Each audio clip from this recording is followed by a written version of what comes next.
Shalom ho sa inyong lahat. Magandang maga po. Ito po si Father June na sumasa inyo sa ating palatuntunang Word Made Flesh. Dito po sa ating pagtalakay sa ikalimang linggo po sa karaniwang panahon sa Eklesiya. Ito pong linggong ito ay ating pinagdiriwang din bilang Pro-Life Sunday. Ang linggo po kung saan talaga pinarangalan natin ang buhay at lahat ng pagtataguyod sa buhay. Tayo po naghahanda para sa linggong ito na palagay ko talagang kapupulutan din natin ng maraming aral.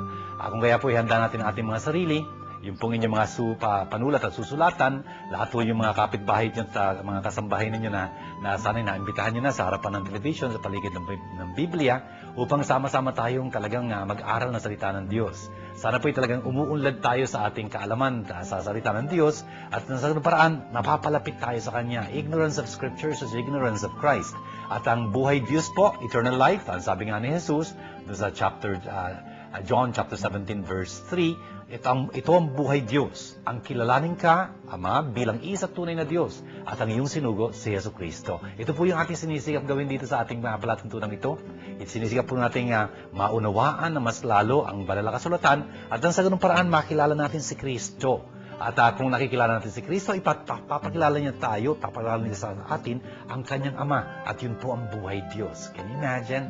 Yun po ang katakilaan na sinisikap natin gawin dito sa ating programa. Kaya binabati ko po kayong lahat, sama kayo naroon, bata matanda, mga kabataan na nanonood dito. Tapos po yung mga kaparian lalo na natin. Alam ko po maraming mga kaparian, mga komunidad na nanonood ng ating programa at sana po meron sila napupulot na maisi-share nila sa kanilang mga nasasakupan, sa kanilang mga kawan. Ganun din po yung mga seminarista, may mga alam po mga seminarista, mga komunidad po na pagkatapos nila manood nito, kasi po nasa schedule nila ito panonood na ito,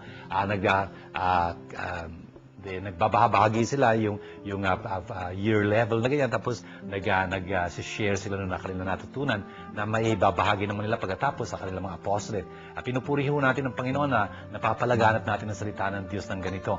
Kaya po muli ko po yung malugod na tinatanggap dito sa ating programang Word Made Flesh.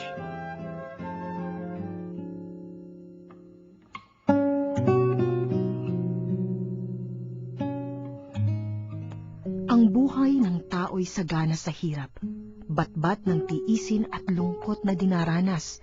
Siya'y tulad ng alipin, pahinga ang hinahangad, para siyang manggagawa, naghihintay ng kanyang bayad.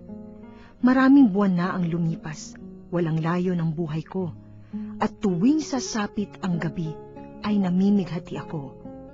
Ang gabi ay matagal, wari wala ng umaga, di mapanatag sa higaan at palaging balisa.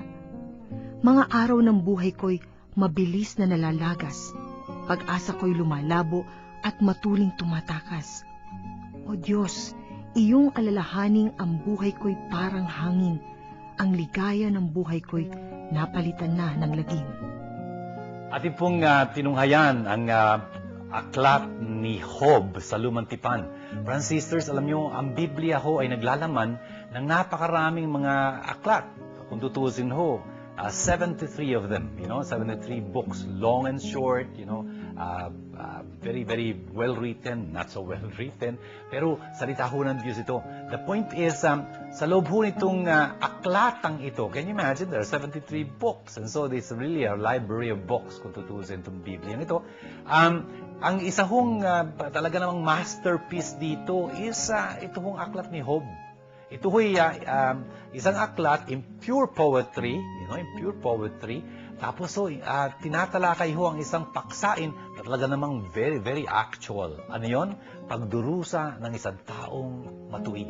Can you imagine kung anong durusa, taong balukto, taong masama? Halos, karapat-dapat sa kanya yon. Pero ang isang taong napakamatuwid na ganyan, napakabanal, tapos magdurusa, ang hirap pong isipin kung bakit, kung paano nangyari yon.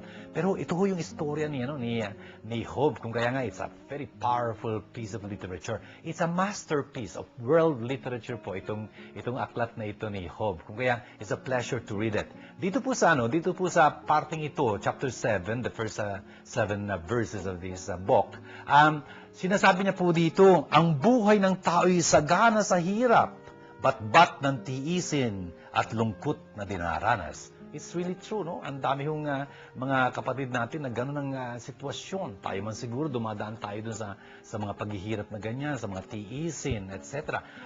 Brothers and sisters, itong aklat na ito ni Job, kung tutusin, ay nagpapakita sa atin na bagamat ang sinasapit natin sa buhay, kung minsan hindi kanais-nais, sa hirap talaga tiisin, ano ang sagot dun?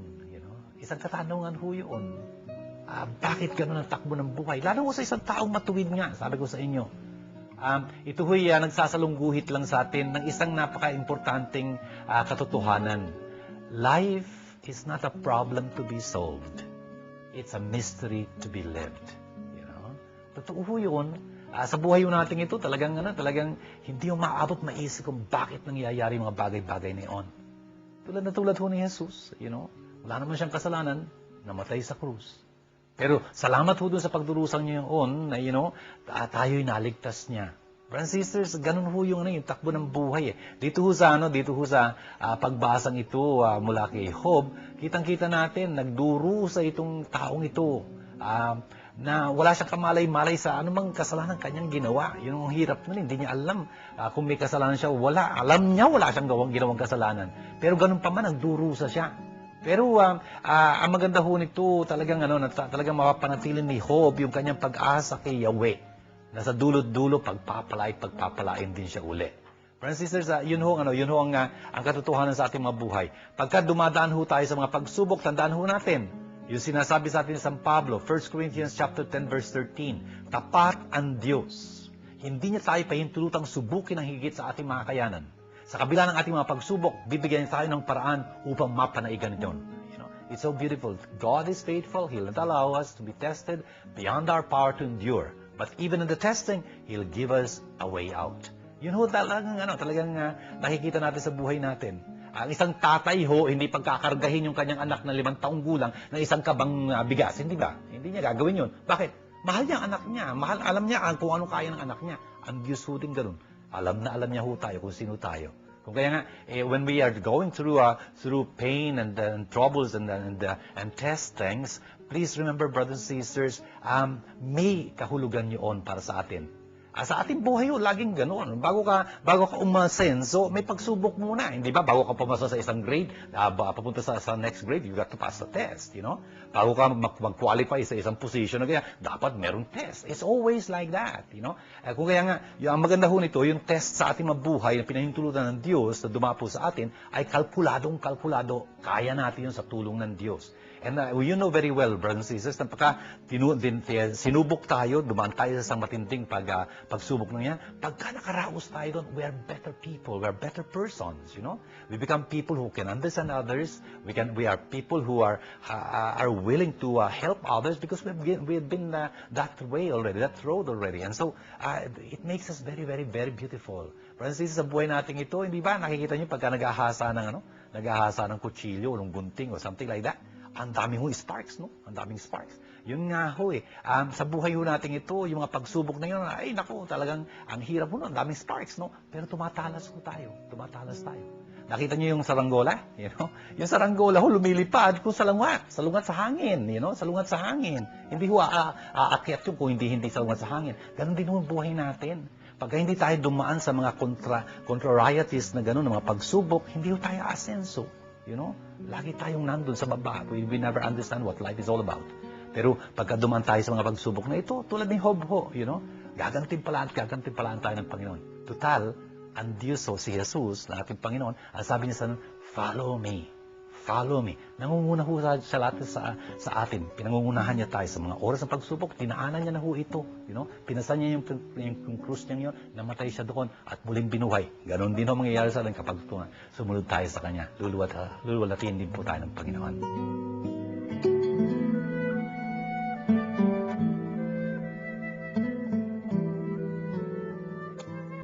Hindi ngayo't nangangaral ako ng mabuting balita, ay maaari na akong magmalaki. Iyan ang tungkuling iniatang sa akin. Sa aba ko, kung hindi ko ipangaral ang mabuting balita. Kung ginagawa ko ito sa sarili kong kalooban, ako'y may gantimpalang hihintayin. Ngunit, Ginagawa ko ito bilang pagtupad sa tungkulin sapagkat ito'y ipinagkatiwala sa akin. Ano ngayon ang aking gantimpala? Ang maipangaral ko ng walang bayad ang mabuting balita at ang di ko pagkuha ng nauukol sa akin bilang tagapangaral. Malaya ako at di alipin ninuman. Ngunit napaalipin ako sa lahat upang makahikayat ako ng lalong marami. Sa piling ng mahihina, ako'y naging gaya ng mahihina upang mahikayat ko sila. Ako'y nakibagay sa lahat ng tao upang ang ilan man lamang ay mailigtas ko kahit sa anong paraan. Ginagawa ko ang lahat ng ito alang-alang sa mabuting balita upang makabahagi ako sa mga pagpapala nito. Nagpapatuloy po natin ang pagkikinig natin kay San Pablo sa kanyang unang sulat sa mga taga-Korinto, chapter 9 na po tayo, verse 16 to 23. Dito po sa mga talatang ito, pinapakita po sa atin San Pablo na talaga namang pinapangaral niya ang magandang balita. At pinapangaral niya yun dahil nga obligasyon niya yun. Na ipangaral yun. At sabi niya, woe to me, if I don't preach the gospel.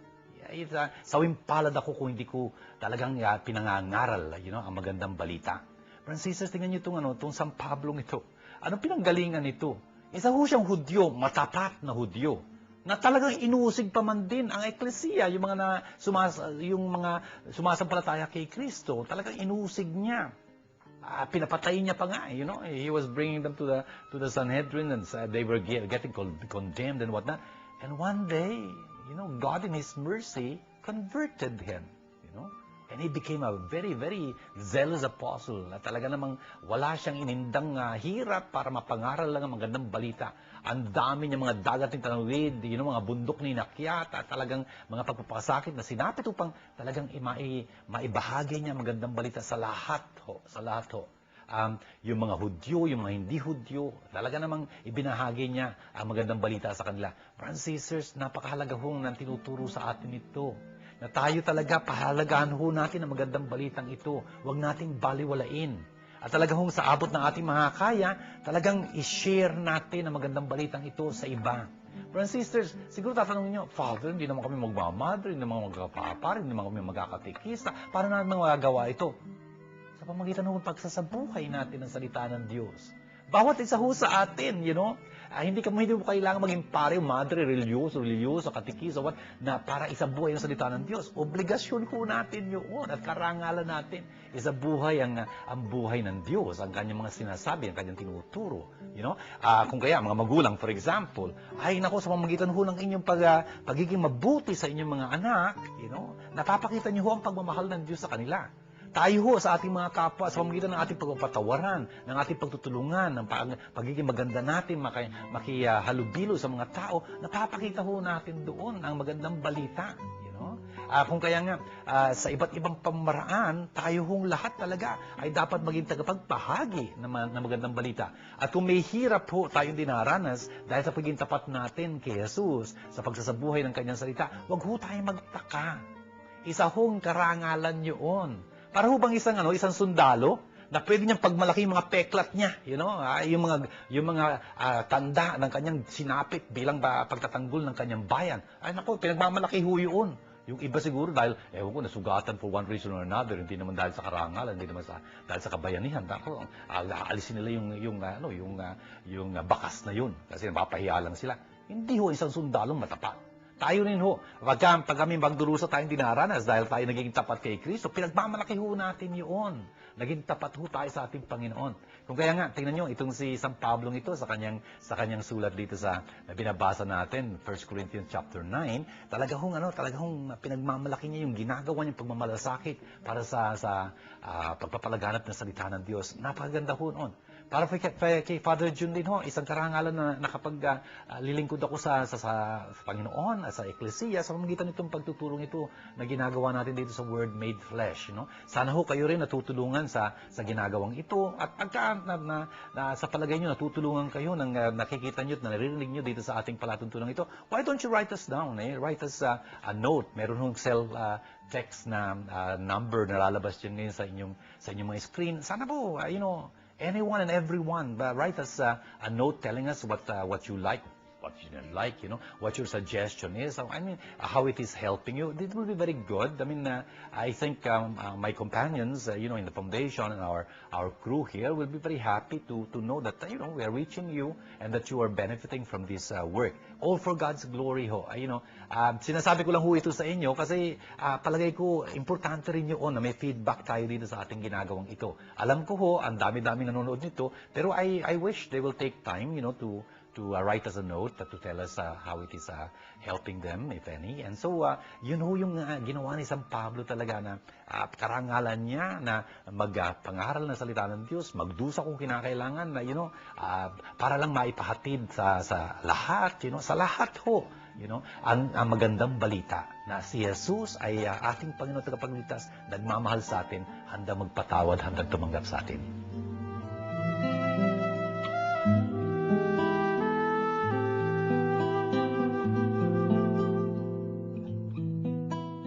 Sumainyo ang Panginoon. Ang magandang balita ng Panginoon ayon kay San Marcos. Mula sa sinagoga, sila'y nagtuloy sa bahay nina Simon at Andres. Kasama nila sina Santiago at Juan. Nararatay noon ang biyanang ni Simon Pedro dahil sa matinding lagnat. At ito'y agad nilang sinabi kay Jesus. Nilapitan ni Jesus ang babae, hinawakan sa kamay at ibinangon. Nundi, inibsan ito ng lagnat at naglingkod sa kanila. Pagkalubog ng araw, dinala kay Jesus ang lahat ng may sakit at ang mga inaalihan ng demonyo. Nagkatipon ng buong bayan sa may pintuan ng bahay. Pinagaling niya ang maraming may sakit, anuman ang kanilang karamdaman, at nagpalayas siya ng mga demonyo. Hindi niya hinayaang magsalita ang mga ito sapagkat alam nila kung sino siya. Madaling araw pa'y bumangon na si Jesus at nagtungo sa isang ilang na puok at nanalangin. Hinanap siya ni Simon at ng kanyang mga kasama. Nang siya matagpuan, sinabi nila, "Hinahanap po kayo ng lahat." Ngunit sinabi ni Jesus, "Kailangan pumunta rin naman tayo sa mga kalapit bayan upang makapangaral ako roon. Ito ang dahilan ng pag-alis ko sa Capernaum." At nilibot niya ang buong Galilea na nangangaral sa mga sinagoga at nagpapalayas ng mga demonyo. Ito mga kapatid, ang magandang balita ng ating kaligtasan. Pinupuri ka namin, Panginoong Jesucristo.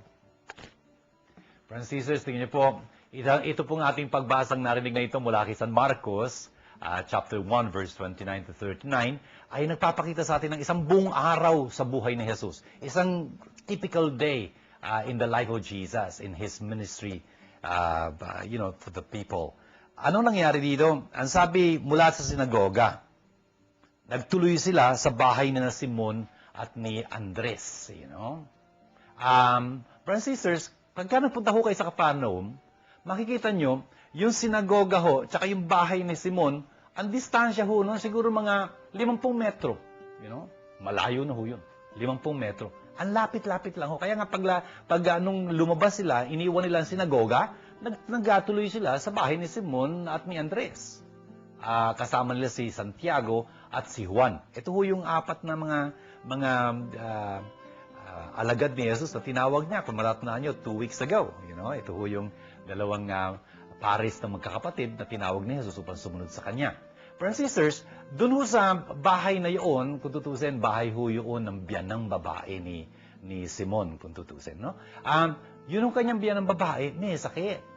Kaya sinabi kagad nila kay Jesus, nung dumating sila, "Uy, may sakit ang biyanan." Tapos, ano ginawa ni Jesus? Simple. Nilapitan niya yung babae, hinawakan sa kamay, at tinayo siya. Itinayo siya. Nawala kagad yung kanyang lagnat. Friends and sisters, the fever left her. Anong ginawa niya? Naglingkod sa kanila. Friends and sisters, napakaganda po nitong tagpong ito. Tingnan nyo, yun yung pagpapagaling ay isang nagpapakita, isang bagay na nagpapakita na itong Jesus na ito may kapangyarihan. Hindi nga ho ba nung isang linggo, nakita natin, manghang-mangha yung mga tao kay Jesus dahil natuturo siya na may otoridad, may kapangyarihan. Hindi lang ho dahil wala siyang sinisita nino man, wala siyang mga authorities na kino-quote. Hindi, siyang authority, You heard it of old said, but I say to you. Ganun ho ang usapan kay Jesus eh.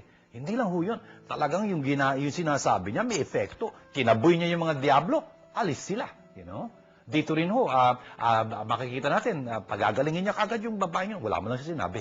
Itinaas lang isang ganyan, bangon na siya, wala na siyang lagnat. Tapos ang daming makikita natin mga pagpapagaling na gagawin niya dito sa tagpong ito. Brothers and sisters, ang maganda ho nito, siguro dapat nating maintindihan, pagka ho pinagaling tayo ni Jesus, dapat ho hindi lang tayo magpasalamat sa Kanya, kundi maglingkod sa Kanya, sa kanila. Yan ang ginawa nitong biyan ng babae ni Jesus. Pagkatapos na nawala yung kanyang lagnat, naglingkod siya sa kanila. She waited on them. Pinaglingkuran niya sila. Siguro naghain doon ng mga kain nila. Ayun, nandun na siya. Ganun ho yun. Pinalalaya ho tayo ng Panginoon, pinagagaling niya tayo para maglingkod. It's not enough to say thank you. We must serve. Oh, by the way, brothers and sisters, isa hong bagay itong gusto kong banggitin sa inyo, just in case you will go for a pilgrimage to the Holy Land, yun hong lugar na yun. Sa Capernaum ho yun. Hanggang ngayon, makikita nyo ho yun eh. Ngayon, it is such a beautiful church they built there. All glass all around. Ang ganda-ganda ho na. Alam nyo, ang dami hong pagpapagaling na ginawa ni Jesus sa iba't ibang mga lugar.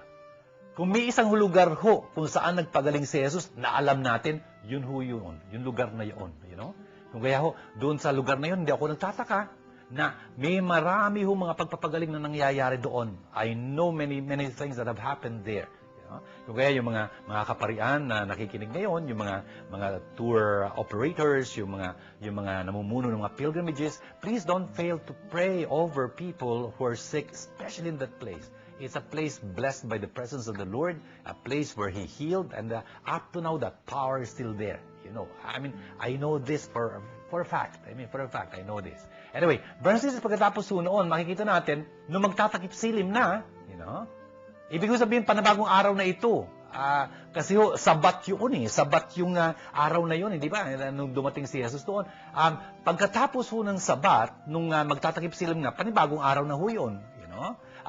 Ang mga tao ayan, malaya na silang magbuhat ngayon, ang kailangan nilang buhatin, yung mga may sakit na dadalhin na kay Jesus. At yun nga nangyari. Buong bayan nando sa harapan ng bahay ng biyanan ni Simon na Pedro. At doon ang sabi dito, napakarami niyang pinagaling. Pinagaling niya ang lahat ng may mga sakit, may pinagtabuyan niya mga demonyo doon. Talaga namang hindi niya pinapaintulutan sila magsalita kasi kilala nila kung sino siya. Ikaw ang banal ng Diyos. You are the Holy One of God. Narinig ho natin yun last time, right? Ito hong gagawin dito ni Jesus. Talaga namang magpapalaya siya ng mga demonyo, magpapagaling siya, etc. Brothers and sisters, ito hong gawain ni Jesus na ito, pinagpapatuloy niya pa rin hanggang ngayon. Hanggang ngayon, nagpapatuloy pa rin si Jesus sa pagpapagaling. Kaya hindi tayo dapat magtaka sa ecclesia, in the church, there are many healings that take place. And there are, for example, people gifted with this gift of healing, Really may mga kaparian man din na talagang may kapangyarihang magpagaling. That's very beautiful. Si Father Jun ay isang Salesian of the Bosco. I'm a Salesian of the Bosco. Si Don Bosco, si Father John Bosco, nung nabubuhay siya, grabe yung mga himalang ginagawa niya. Kung ano-ano nakapagpabuhay din siya ng patay. Can you imagine? Hindi lang nakapagpagaling ng may sakit, ng buhay man din ng patay. Huwag na natin pag-usapan yung multiplication of chestnut, multiplication of the Holy Ghost, etc., etc., etc. Ang dami noon. Anyway, yun hong kapangyarihang yun ay nasa eklesiya pa hanggang ngayon. Nasa eklesiya pa hanggang ngayon. Kaya hindi tayo dapat magtaka na may mga nakapagpapagaling pa hanggang ngayon. Hindi lang mga doktor, sa pamagitan ng panalangin, yung praying over, etc. Ganyan. Brothers and sisters, ang maganda nito, we are told, nanalangin si Jesus ng buong magdamag dito sa tagpong ito. At pagkatapos nun, dumating itong sina Pedro, at sinasabi sa kanya, hinahanap kayo ng lahat. Everyone is looking for you. I don't know why. I suppose Kasi ang daming pinagaling ni Jesus, and so they want again, siguro marami yung nakarinig, may sakit na gusto siyang makita uli dahil napapagaling siya. Not bad, but the point is, ang sabi ni Jesus, dapat pumunta rin tayo sa iba pang mga lugar. Dahil dapat pangaral ko rin doon ang magandang balita. Yun ang layunin kung bakit ako naparito. Brothers and sisters, importante yung maintindihan natin to. Si Jesus, kinakailangan niya talaga na mabigyan ng pagkakataon makapangaral sa iba't ibang lugar. Kasi yun ang layunin niya. Sana tayo rin bigyan natin si Jesus ng pagkakataon makapangaral. Makapangaral lang siya kapag may pangangaralan siya. Kung tutuusin. Sana tayo handang makinig sa kanyang pangangaral sa atin. At ang maganda nito, dapat nating tanungin ang ating sarili. Ano nga bang sakit meron ako? Father, malusog na malusog ako eh. Really? Ano nga bang pagkalumpo ko, for example? Ano bang diablo, ano bang demonyo dapat itaboy sa atin ng Panginoon? By the way, brothers and sisters, in the context of the Jews, yung mga demonyo, ayon sa kanilang pananaw, ang mga demonyo ang sanhi ng pagkakasakit. They are really what makes people sick. Alam niyo kung tutuusin, sa kapanahunan natin ito, halos parang ang hirap intindihin no? Ang hirap paniwalaan nun. Kasi lalo na kung doktor ka, na hindi exposed to this kind of teachings, akala mo you always look for the etiology of sickness, from biological, from physiological terms lang, sa katawan lang. Akala mo nandoon yung kasi systemic yan, wala dahil yan hereditary yan, etc. Yun lang ba yun? Brothers and sisters, pagka ang isang pamilya puro bingi, nakakita na kayo ganun? Puro bingi ho, O kaya, ang mga anak, puro merong heart failure, heart conditions. Huwag mo sabihin sa akin, gusto ng Diyos yun. Namana lang nila yun sa kanilang mga magulang. Possibly. Tanong, bakit? In the first place, bakit nagkaroon ng minanang ganun? I mean, Brothers and sisters, it is not always explainable, in just physiological, medical terms. May mga kaibigan ho akong doktor, dati-dati ang hirap kausapin tungkol dito. They refuse to believe that there is anything other than, physical and whatnot. Pagkatapos nila pumasok sa charismatic movement, medyo nabuksan ho yung isipan nila. Really, sometimes you're face-to-face with reality beyond medicine lang ho. You're dealing here with demons, kung tutuusin. Ayaw maniwala doon, pasensya ka. Napaniwala ka sa isang kasinungalingan pagka nagkataon. At ang tandaan natin, sabi ni Jesus, the devil is the father of all lies. If we just concentrate on just healing, kasi may mga doktor ho na ginawa nila lahat na pwedeng gawin on the medical point of view, wala ho mangyari. Sabi naman sa iyo, what do you understand with that in that case? Dito ho, makikita natin na talagang hindi lang pang medical ang pag-uusapan dito. Really, there's a case of driving away the demons here, evil spirits here. The point is, brothers and sisters, tingnan natin sa sarili natin, ano nga bang pagkakasakit meron tayo? Siguro sabihin natin, Father, hindi naman ako lumpo eh. Pero tingnan mo, hindi ka makalakad tungo kay Jesus. You are held back by something. I don't know what's holding you back, what's your paralysis. Father, hindi naman ako bingi, pero you cannot hear God's word. You don't bear it, You don't understand it. Father, hindi naman ako bulag eh. Yes, ang nakikita mo, sarili mo lang, hindi yung kapwa mo, Baka sarili ka lang. Is that blindness? Ang dami ho natin pwede maging sakit na hindi pang katawan, Kundi talagang sakit din naman, kung tutuusin. At ang ating Panginoon, ang siya makapagpapalaya sa atin. That's a beautiful part of this gospel. That's really good news. We can be liberated from this because Jesus is still with us. Ang dami po nating dapat matutunan dito sa ating mga pagbasa. Doon po sa unang pagbasa narinig natin mula kay Job sa Lumantipan. Talaga namang pinaalala sa atin, natural, makita natin ang buhay natin na puro kahirapan. Puro pagsubok, puro tiisin. Pero sa kabila po noon, yun po ay yung parang apoy na naglilinis sa atin, nagdadalisay sa atin upang maging mas karapat dapat tayo sa Panginoon. At sa mga pagsubok po, hindi tayo iniiwan ng Panginoon. Parang yung nandun sa likuran ng footprints in the sand, Pagka maganda takbo ng buhay, dalawang pares ng mga bakasyon, si Jesus at tayo. Pero pagka mahirap ang takbo ng buhay, parang isa na lang yung pares ng bakas doon. Siguro isipin na, tayo nag-iisa na lang, iniwan na tayo ni Jesus. Hindi pala, bakas pala ni Jesus yun. Karga-karga niya tayo. Wala akong iwanan to. Tapos narinig natin sa ikalawang pagbasa na si San Pablo talaga nagsikap na talagang mapangaral niya ang magandang balita. Yun ang sinisikap gawin ng Eklesiya sa lahat ng lugar, sa lahat ng panahon, sa lahat ng pagkakataon. Ito rin daw ang sinisikap ni Father June dito sa ating palatuntunan ito na talagang mapaliwanag ang magandang balita upang mas maunawaan, maisabuhay. At ng ganun paraan, maging kalugod-lugod tayo mga anak ng Panginoong Diyos, ng ating Ama. Tapos narinig natin sa Ebanghelyo na talaga namang si Jesus ay nagpapagaling at nagpapagaling hanggang ngayon po. Ito po ang pagdiriwang natin ng linggo ng pro-life. Talaga pong si Jesus ay para sa buhay. Really pro-life. Yun yung mga sakit at lahat ng karamdaman ganyan. Kung pwede lang, aalisin niya yun. At kung tutuusin, tinubos niya lahat po yun sa pamamagitan ng kanyang kamatayan sa krus. At sana po tayo rin maging pro-life para sa buhay. Ipagtanggol ho natin ang buhay mula ho sa sinapupunan ng ina hanggang sa kamatayang natural, normal ng tao. Hindi ho dapat kitilin ang buhay. Wala ho tayong karapatan para doon. Wala ho tayong kapangyarihang gawin yun. Ang Diyos lang ho ang mayroong karapatan na kunin uli, bawiin yung buhay na pinahiram niya sa atin. Friends and sisters, ito ho ay napaka bigat na tungkulin ng bawat isang Kristiyano, Kasi ang sabi ni Jesus, John chapter 10 verse 10, na parito ako upang sila'y magkaroon ng buhay at buhay na masagana. Really, yung pro-life na yon.